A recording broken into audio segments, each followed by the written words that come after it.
don't actually do anything physical to try to stop this. What we really need to do is cast a giant spell. And I think this is about as useless as a lot of people say, as trying to call Aquaman to stop this disaster. But just in case, I don't want to mock him. So Aquaman, if you are out there and you are listening, we are very sorry we've been fouling up your kingdom. So please, if you find it in your heart, call down some dolphins and clog this thing up. So again, sorry. Well, one thing I want to mention about the prayer is well, we talked about earlier about God's will. Well, how do we know that that's under the Christian mythology? How do we know that that's not God's will? How do we know that the ocean isn't supposed to be black and oily? Yes, yeah. How do we know he's not punishing somebody for something? Maybe he's trying to tell Louisiana. I don't know. Yeah, I think we need to look for direct connections between things that happen and what causes them. Instead of, it's like the same thing. We don't talk about sin as a direct cause of illness anymore. We know about viruses and bacteria. We're not simply saying, oh, that person's clearly sinful because they got, Well, demons. It used to be demons. Demons, yes. People used to think that it was demons inside them and that they had to be cast out. Yes, and we know now clearly that isn't true. Antibiotics will cast those demons out. Right. And it's a mini exorcism in a bottle. Exactly. Yeah. But you have to take the whole dose, so they come back stronger. Yeah. Yeah, they don't like penicillin. Yes. So anyway, I got a story for you. This one comes out of Memphis, Tennessee. This is regarding a softball team with a gay coach that can't play in the church league. It goes like this. A woman's softball coach in Memphis said her team was banned from a church league after learning she was gay. Jana Jacobson told the commercial appeal officials that the Bellevue Baptist Church told her that she had a deviant lifestyle and her team would not be allowed to compete. Jacobson said her team was made up of straight and gay players. They were looking for more games to play when she discovered the church league. She registered, paid the entry fee, attended an organizational meeting, and later a church official called her seeking another meeting. At that one, the officials questioned whether she was gay. When she said she was, they told her her team could not play. I don't understand. I mean, I understand that homophobia is written directly into the Bible, but I just don't understand the rationale behind it. I don't understand what possible reason somebody else being attracted to the same sex could possibly harm anybody. I just don't see it. And I don't think you can come to that conclusion without religion. I don't think there is a rational secular reason that you could come up for discriminating against gay people. Have you ever heard one? Softball doesn't make women gay. Yeah. That's all. Yeah. But the thing I want to mention about that was that she should have come back and said, well, are you eating shellfish? Are you folks trimming the edges of your beard? Yeah, seriously. Are you wearing clothing of 2 different fibers? Because I can't play in this league.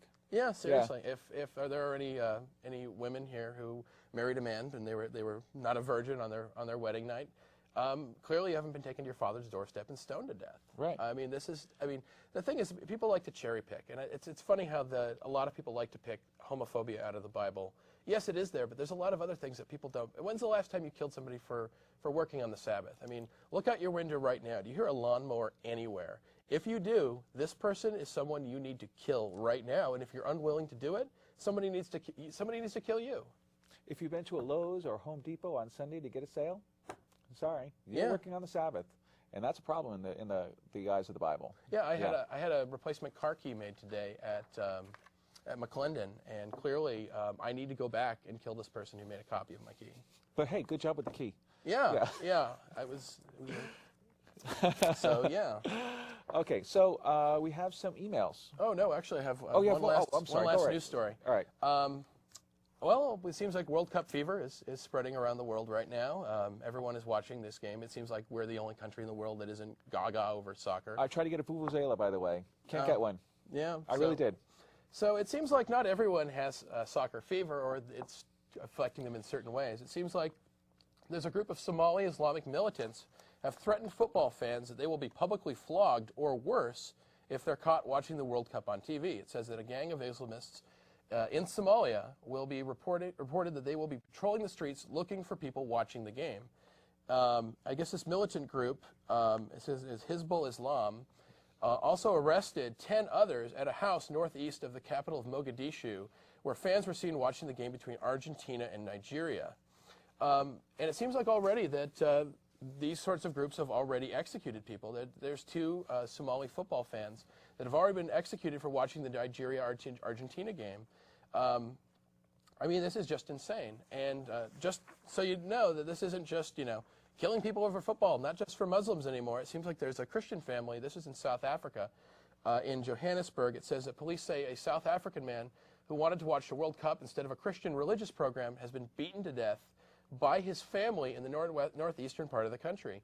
His name was David Mokadia. He was 61 years old, and when he didn't not want to watch, I don't know what religious program it was, but it must have been really good. It must have been a good one. Yeah, I mean, I don't know if this could have been prevented, if the family had had a TiVo. They could have watched Jesus later, but I find they beat this man to death. This was their father, and this is a sort of crazy, zealous insanity that religion seems to bring out in some people. And it's pretty crazy because it really crossed the barrier. And again, this is a Christian family. And I think it's really important to say that there's nothing really in Islam that makes it especially violent that isn't already present in Christianity. And I think it's important to say that this is really a case of what the cultural context is and what this culture allows a religion to get away with. Like, for instance, you have a lot of Islamic countries where there are people who have a militia. This is a religious group of the militia. You can't get away with that in the United States. You're immediately, just marginalized. You look at somebody like, say, Pat Robertson. If Pat Robertson got a gang together with AK-47s, that would get shut down immediately. And not only that, the perception of him having a militia, he'd lose money and supporters. It's the same thing. Christianity put into a similar cultural context in a place like, say, Uganda. You get things like the execute people for being gay laws. And a lot of that is directly tied back to a number of U.S. evangelicals. And a number of those evangelicals, when that connection was made in the U.S. press, immediately distanced themselves from that. It isn't that they necessarily disagree, because it took still, even though someone like, say, Rick Warren disavowed it and called it unchristian, it took 2 weeks of media pressure to get him to do that. Why did it take that long if he was so horrified? He should have been horrified the minute. If I found out that there was somebody that was influenced by our show to do some sort of atrocity, I would denounce it the minute I found out about it to distance myself from it. I wouldn't wait 2 weeks of people dredging up my connections between me and some legislator passing some horrible law. And I think that also the other question of why would a Christian or Islamic group get angry about football in the first place? And I think it's the same thing as why Christians get angry about Harry Potter or anything. It's just they don't want anything. I think it's, what is the definition of Puritan? The Puritan is somebody who, and this is the H.L. Mencken description, somebody whose greatest fear is that somewhere somebody is happy. And I think that the thing that they feel most jealous of is anything that makes somebody happy that isn't directly tied to their religion in some way, whether it's Harry Potter or whatever. And I think that something like the World Cup kind of matches that sort of Harry Potter popularity, where even enough members of their own group are fans of it. You can't fight something like that. That's why it's funny to see every time a new Harry Potter book came out, these Christian groups would scream and scream and scream about it, and they would just hit a brick wall. It was hilarious. And I think that the fact that despite these threats, people in these countries like Somalia are still watching the World Cup. It's basically saying, screw you. You're not going to tell me that I have to live by your religious edicts. So that's my rant for the day. Well done, Mike. I think that this is kind of like the fight over evolution, and in that the fight over evolution is not about science. It's the fight that evolution is not compatible with the Bible. The Bible is very specific about how God says things came to be here, and that does not jive with evolution at all. So the battle, what's going on with evolution, is not about whether or not these scientific facts are correct versus those. It's about, I'm worried that if you find out about evolution, you're going to start interpreting the Bible a little differently. Yeah. And if you start doing that, then things may start to unravel. So I really think that that's why evolution is kind of that front lines of science versus religion, because it's just so concrete. And it does a great deal to just undermine the authority that these religious authority figures have. Right. Over their flock and what they hear and what they believe. And that's what I kind of find weird, is that there is this kind of fundamentalist Christian subculture in this country. It's not to reference Harry Potter again, but it's like the wizard world of Harry Potter, where it sort of exists on this different level, and unless you go directly looking for it, you won't really find it. And you get into things like, say, Bible Man and Ray Comfort and Way of the Master. By the way, Way of the Master, the biggest lie that Ray Comfort tells isn't the thing with the banana or his lies about, oh, don't worry, I'm going to take all of those